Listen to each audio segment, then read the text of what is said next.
তো এই এলাকার, আমি বাড্ডা। বাড্ডার। জি। আচ্ছা, বর্তমান শাসনামলে কেমন আছেন, ভালো না খারাপ?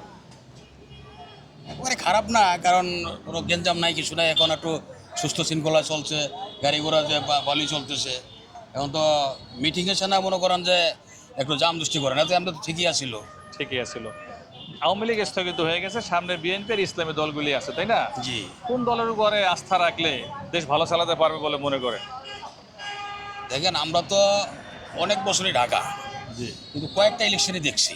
জি। কিন্তু দেখার পরে দেখছি যে আওয়ামী লীগ তখন আসে নাই, কিন্তু তখন যেমন এই জাতীয় পার্টি আসছিল, বিএনপি আসছে, তারা যে রাষ্ট্র চালাইছে, কিন্তু আমি এই একটা জিনিস দেখি নাই যে এত কাজ কাম বাংলাদেশে এই সরকার যেটি করে গেছে এগুলি আমি দেখি নাই কোনো সময়। আমি কিন্তু অনেক বছর টাকা, জি। কিন্তু অনেক যারা আসছে আগে তারা কিন্তু এই ধরনের ডেভেলপ করতে করতে পারে নাই। আওয়ামী লীগ সরকার ডেভেলপ করছে, এটা আমরা স্বীকার করি। হ্যাঁ, কিন্তু ও যদি খারাপও করে থাকে, মানুষ বলে, আমরা তো জানি না, আমরা তো রাজনীতি করি না, আমরা কাজ করি, কিন্তু ঘটনা হয়েছে যদি খারাপও করে থাকে, আমি দেখছি অনেক কাজ এই দেশে হয়েছে।